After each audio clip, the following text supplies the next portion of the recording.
Mga ka-idol, napansin niyo ba ang eksenang iyon na halos ikagulantang ng maraming fans? Isang simpleng sandali lang sana, pero naging usap-usapan ng buong komunidad. Dahil sa gitna ng selebrasyon, biglang may nangyaring hindi inaasahan, hinalikan ni Edo sa noo si Viancy. Kaya ngayon maraming nagtatanong, may namamagitan na nga ba sa dalawa? Nagsimula ang lahat sa masayang pagtitipon kung saan kumpleto ang Team Kalinga at ang mga supporters. Masaya ang lahat, may kantahan, may tawanan, at syempre may mga burwan. Pero habang tumatagal ang gabi, may napapansin na ang ibang fans. Parang may kakaibang chemistry sina Edo at Viancy. Hindi lang simpleng magkatrabaho o magkaibigan ang datingan, may halong kilig na hindi maipaliwanag. Habang nagkukwentuhan ang grupo, may moment na nagkatinginan sina Edo at Viancy. Yung tipong ilang segundo lang pero parang ang daming gustong sabihin ng mga mata nila. Napansin din ito ng mga nasa paligid. May ilan pang napangiti at nagbiro, dahil ramdam nila ang kakaibang vibe sa dalawa. At dito na nga nangyari ang eksena na hindi inaasahan ng lahat. Lumapit si Edo kay Viancy. Sa una akala ng mga tao ay may sasabihin lang siya o magbibiro tulad ng dati. Pero biglang ginawa ni Edo ang isang bagay na nagpahinto sa usapan ng lahat. Dahan-dahan niyang hinalikan si Viancy sa noo. Sandaling natahimik ang paligid. Parang nagulat ang mga tao sa nakita nila. Pero pagkatapos ng ilang segundo, biglang may narinig na sigawan at kilig mula sa mga fans na nakakita sa moment na iyon. Para bang isang eksena sa pelikula, simple pero puno ng emosyon. Si Viancy naman, kitang-kita sa reaksyon niya na nagulat din siya. Napangiti siya at bahagyang napayuko, na para bang kinilig sa ginawa ni Edo. Hindi niya inaasahan na mangyayari iyon sa harap ng maraming tao. Kaya ngayon mga ka-idol, maraming tanong ang umiikot sa isipan ng fans. Simple gesture lang ba iyon ng pag-aalaga? O may mas malalim na nararamdaman si Edo para kay Viancy? Ang mas nakakakilig pa, pagkatapos ng moment na iyon ay parang mas naging malapit ang dalawa. May mga ngitian, may mga tinginan na parang may lihim na naiintindihan lang nilang dalawa.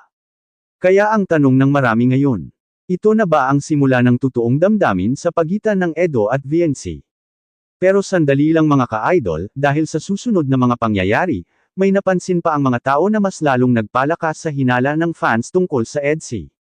Mga ka-idol, matapos ang nakakagulat na moment na iyon kung saan hinalikan ni Edo sa noo si Viancy, hindi pa doon natapos ang kilig sa gabing iyon. Sa totoo lang, doon pa lang talaga nagsimulang mapansin ng marami ang kakaibang closeness ng dalawa. Dahil pagkatapos ng eksenang iyon, parang mas naging natural ang kanilang samahan, parang walang awkwardness, pero ramdam mo na may espesyal na koneksyon. Habang nagpapatuloy ang selebrasyon, may mga fans at kasama sa paligid na napapansin ang simpleng gestures nina Edo at Viancy. Hindi man sila sobrang showy, pero may mga maliit na bagay na nagbibigay ng kilig sa mga nanunood.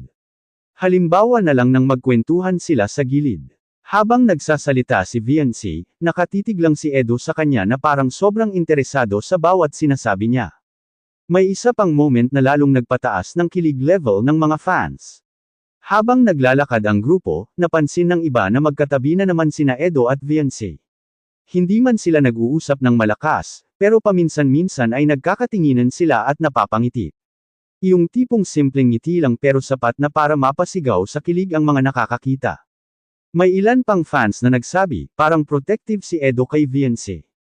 Tuwing may lalapit o may magugulong eksena sa paligid, parang instinct ni Edo na tiyaking okay si Viancy. At si Viancy naman, makikita mo rin na komportable siya kapag nasa tabi si Edo. Dahil dito, nagsimulang magbulungan ang ibang tao. May nagsabi, parang may something na talaga sa dalawa.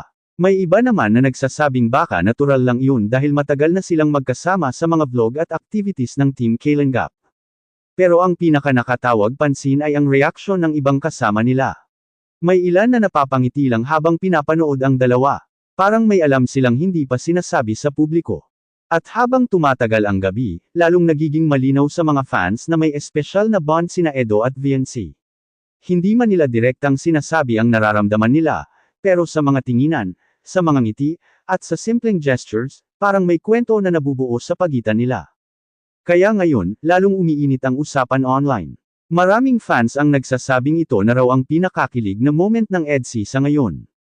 Pero ang tanong ng iba, baka ito na ba ang simula ng isang mas malalim na relasyon? At higit sa lahat, may isang eksena pa ang nangyari na lalo pang nagpa-confuse at nagpakilig sa mga nakasaksi. Isang reaksyon mula kay VNC na hindi inaasahan ng marami. Ano kaya iyon? Mga ka-idol, kung akala ninyo ay doon na natapos ang kilig matapos ang forehead kiss ni Edo kay VNC, nagkakamali kayo. Dahil habang lumilipas ang mga minuto sa selebrasyon, may isa pang eksena na lalong nagpalakas sa hinala ng mga fans na may espesyal na namamagitan sa dalawa. Habang nagkukwentuhan ang grupo, may nagbiro tungkol sa moment na nangyari kanina. Isa sa mga kasama nila ang nagsabi, "Uy Edo, ang sweet mo naman kay VNC ah." Biglang nagtawanan ang mga tao sa paligid. Parang inaasar ang dalawa, pero halata rin na curious ang lahat kung ano ang magiging reaksyon nila. Si Edo, napangiti lang at bahagyang napakamot sa ulo. Parang nahihiya pero hindi rin niya tinatanggi ang nangyari. Pero ang mas napansin ng mga tao ay ang reaksyon ni VNC. Sa una, tahimik lang siya. Nakangiti pero halatang kinikilig. Pagkatapos ng ilang segundo, napayuko siya at parang nahihiya sa mga berwan ng mga kasama nila. Yung tipong hindi mo na kailangang magsalita dahil sa facial expression pa lang, alam mong tinamaan siya sa mga asaran. Doon lalong nagsigawan ng mga fans na nakasaksi sa eksena. May narinig pang sumigaw ng, "Ay Edsy," na lalong nagpasaya sa buong paligid. Pero ang mas nakakagulat pa, may isa pang moment na napansin ng mga tao. Habang nagpapatuloy ang usapan, may sinabi si Edo kay VNC ng mahina. Hindi ito narinig ng karamihan, pero base sa reaksyon ni VNC, parang may sinabi si Edo na nakapagpatawa at nakapagpakilig sa kanya. Bigla na lang siyang napangiti ng malaki at tinapik ng bahagya si Edo sa braso. Isang simpleng gesture lang, pero para sa mga fans, napakalaking bagay na iyon. Dahil makikita mo na sobrang komportable sila sa isa't isa. Dahil dito, lalong yumangay ang usapan online. Maraming netizens ang nagsasabing hindi na raw ito basta kilig moment lang. Para sa kanila, parang may totoong emosyon na namamagitan sa dalawa. May ilan pang fans ang nagsabi na matagal na raw nilang napapansin ang chemistry nina Edo at VNC. Pero ngayon lang daw naging malinaw dahil sa mga nangyari sa selebrasyon na iyon. Kaya ngayon mga ka-idol, maraming tanong ang gustong masagot ng fans. May nararamdaman na nga ba talaga si Edo para kay VNC? At si VNC, posible kayang ganoon din ang nararamdaman niya. Pero teka lang, dahil sa susunod na pangyayari, may isang reaksyon mula sa ibang kasama nila na lalong nagpasiklab sa intriga tungkol sa EDC. At dito napapasok ang mas nakakagulat na bahagi ng kwento. Mga ka-idol, habang patuloy ang asaran at tawanan sa pagitan nina Edo at VNC, may isang pangyayari na lalong nagpaingay sa usapan tungkol sa EDC. Dahil sa gitna ng saya ng grupo, may napansin ang ibang kasama nila na parang hindi na may tatago ang espesyal na koneksyon ng dalawa. Habang nag-uusap ang lahat, may isang kaibigan nila ang biglang nagsabi ng pabiro, "Parang bagay talaga kayo ah."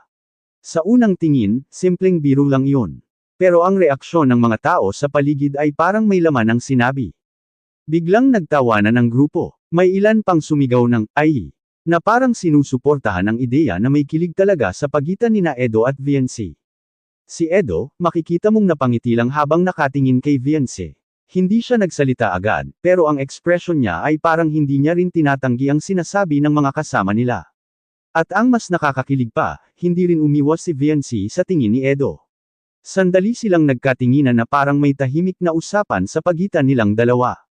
Napansin ito ng ibang fans na naroon. Para sa kanila, iyon ang isa sa mga pinaka-sweet na moment ng gabing iyon.